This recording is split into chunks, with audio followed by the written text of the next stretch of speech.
as morning light begins to shine, I seek your word and make it mine. In quiet moments, faith is born. With every breaking of the dawn, rise and reflect on promises true. With every dawn, I'm renewed by you. Guided by grace, strengthened by love, your light leads me from above. Your word, my hope, my guiding way. In you I find strength each day. Through trials and fears, I trust and rest. In your wisdom I am blessed. Rise and reflect on promises true. With every dawn I'm renewed by you. Guided by grace, strengthened by love, your light leads me from above.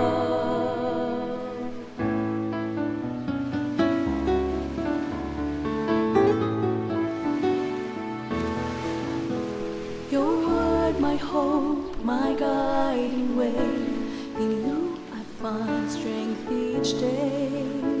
Through trials and fears I trust and rest. In your wisdom I am blessed. Rise and reflect on promises true. With every dawn I'm renewed by you. Guided by grace, strengthened by love, your light leads me from above. Rise and reflect on promises true. With every dawn I'm renewed by you. Guided by grace, strengthened by love, your light leads me from above. Your light leads me from above.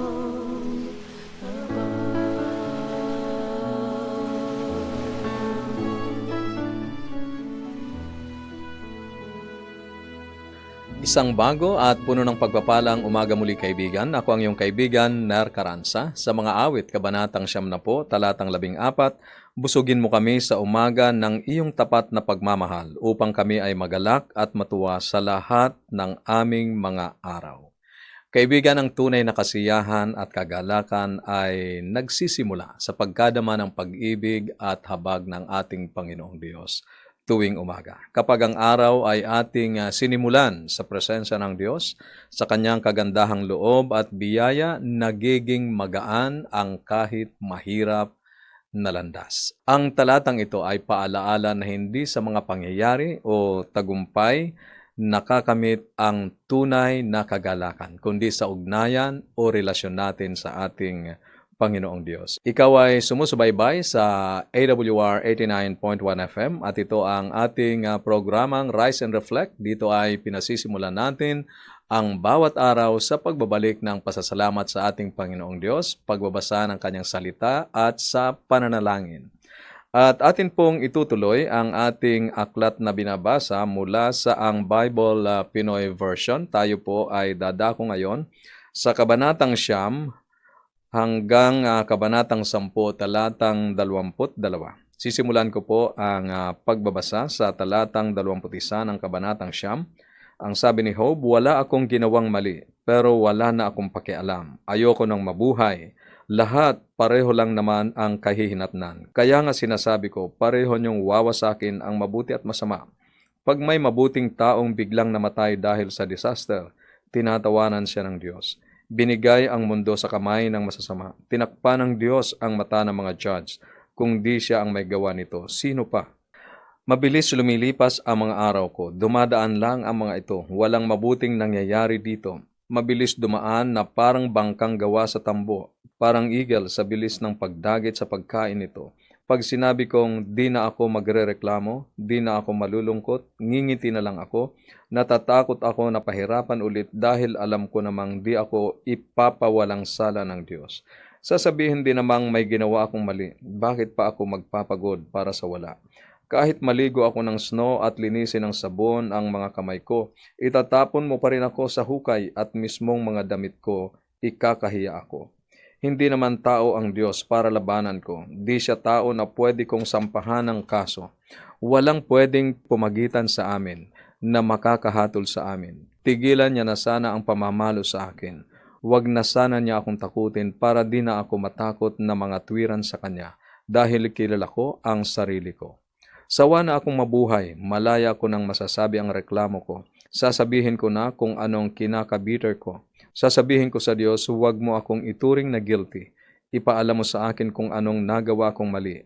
May napapala ka ba sa pagpapahirap, sa pag-reject sa mga ginawa ng kamay mo? Natutuwa ka ba sa mga balak ng masasama? Parang sa tao ba ang paningin mo?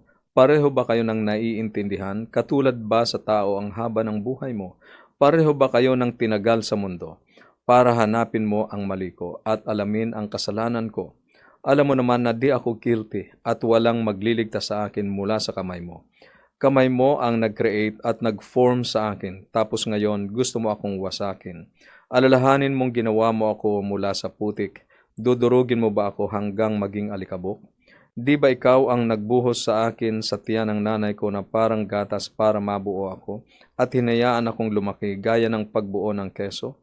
Binalutan mo ako ng balat at laman. Binuo mo ang katawan ko ng mga buto at muscles. Binigyan mo ako ng buhay at wagas na pagmamahal. Ang pag-aalaga mo ang nag-iingat sa buhay ko. Pero alam ko na ngayon ang plano mo. Matagal mo na pala akong gustong ipahamak. Binabantayan mo kung magkakasala ako para masabi mong guilty ako. Kung masama ako, kawawa ako. Kung matuwid ako, di ko maipagmalaki dahil puno ako ng kahihiyan at sobra akong pinapahirapan. Pag gumawa ako ng bagay na maipagyayabang ko, para kang leon, hinahanting mo ako. Tapos maghihimala ka para saktan ako. Inaatake mo na naman ako at lalo ka pang nagagalit sa akin. Nagpapadala ka pa ng bagong army para ako ay kalabanin. Bakit hinayaan mo pa akong lumabas sa tiyan ng nanay ko? Namatay na lang sana ako bago ipanganak. Sana di na ako nabuhay mula sa tiyan, diretso na sa hukay. Di ba konti na lang ang mga araw ko? Hayaan mo na ako para makapag-enjoy naman ako bago ako pumunta sa lugar na walang balikan, sa lupain ng lagim at matinding kadiliman, sa lupain ng anino at gulo kung saan walang liwanag at puro na lang dilim. Hinatulan ng hindi patas. Ang mechanism ng dispute resolution ay matagal nang umiiral sa mga sinaunang komunidad sa Pilipinas, kahit bago pa raw tayo makolonize ng mga Espanyol at Amerikano.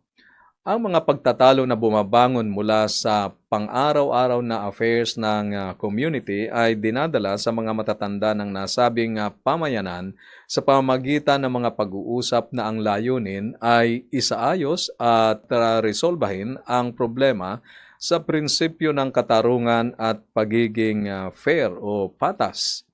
Noong 1978 ay nagbigay ng decree ang dating Pangulong Ferdinand Marcos sa pagbubuo ng katarungang pambarangay.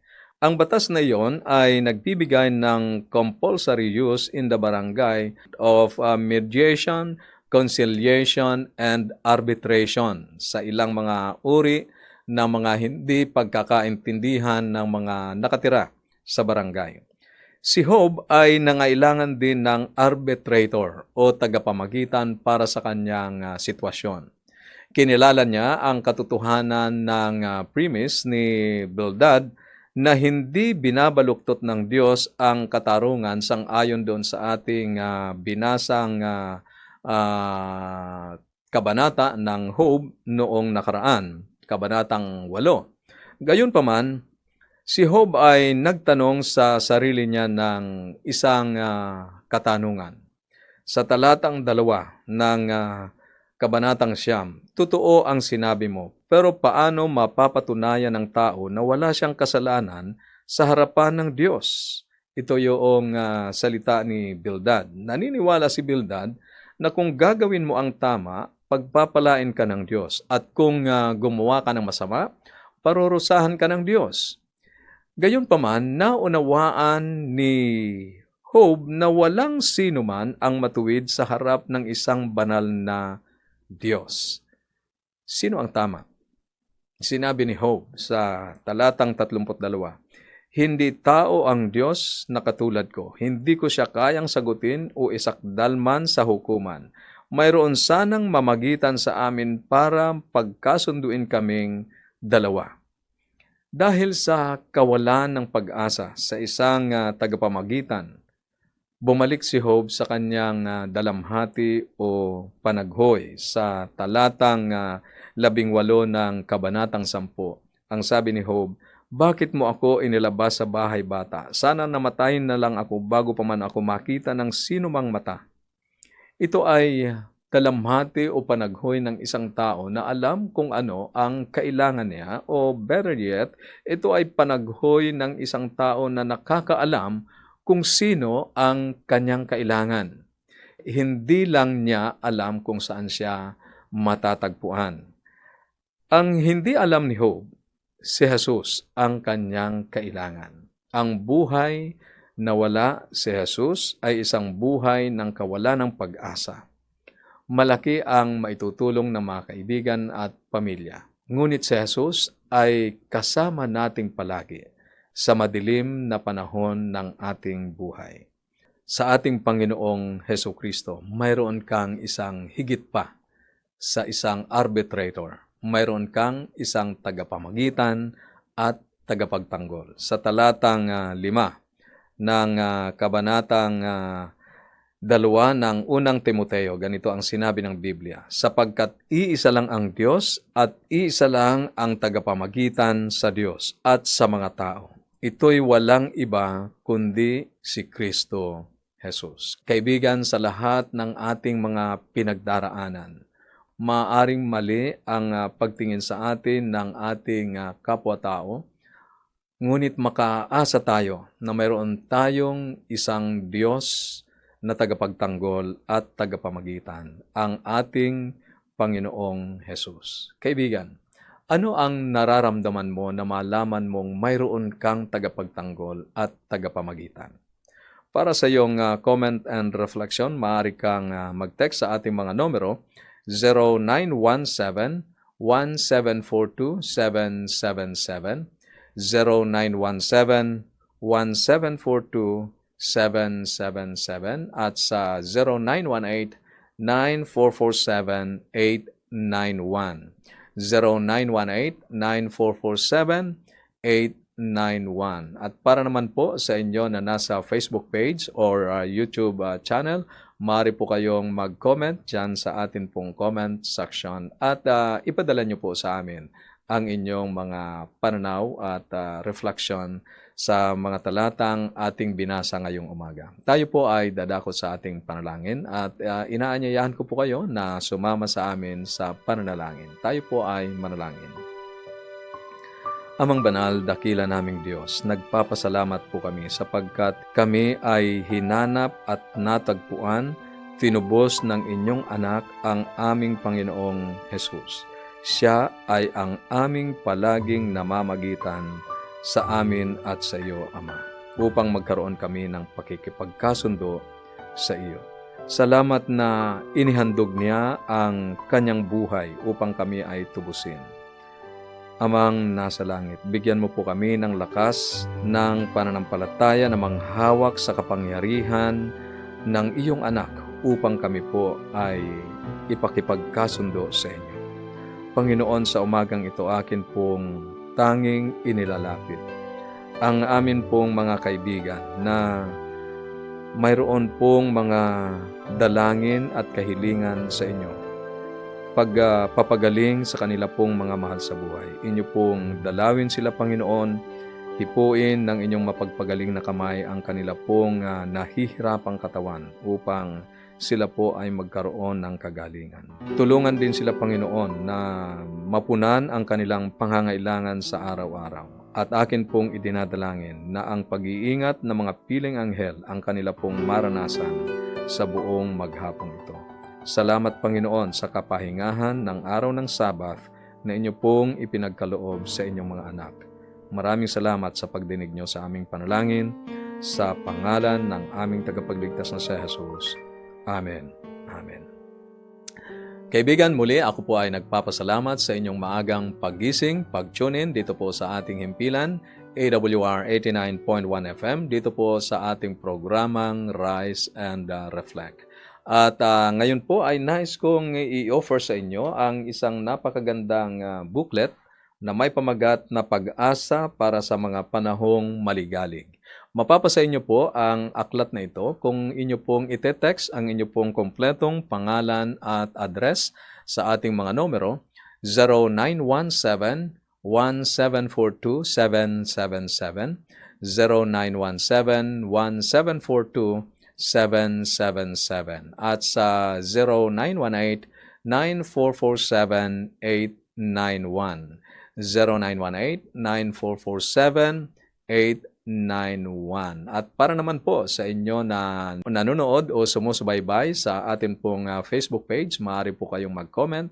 Diyan sa comment section, isulat nyo po ang inyong kompletong pangalan at address kasama ng contact numbers upang mas mabilis po naming maipapadala ang babasahing ito, ang booklet na ito, Pag-asa para sa panahong maligalig. Mapapasa inyo po ito kung inyo pong ipapadala sa amin ang inyong kompletong pangalan at address. Ito ang inyong kaibigan, Nereo Caranza, na nagsasabing huwag kang matakot, huwag kang mangamba, huwag kang mag-alala. The Lord is always near you. Susunod, may nagmamahal sa iyo. God bless.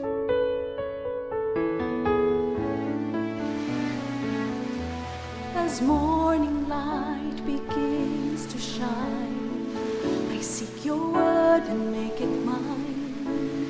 In quiet moments, faith is born.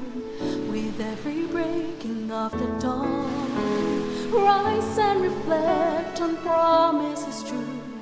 With every dawn, I'm renewed by you. Guided by grace, strengthened by love, your light leads me from above. Your word, my hope, my guiding way. In you I find strength each day. Through trials and fears I trust and rest. In your wisdom I am blessed. Rise and reflect on promises true. With every dawn I'm renewed by you. Guided by grace, strengthened by love, your light leads me from above.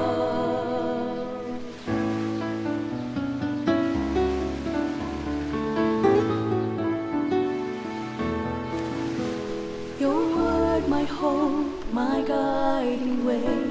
In you I find strength each day. Through trials and fears I trust and rest. In your wisdom I am blessed. Rise and reflect on promises true.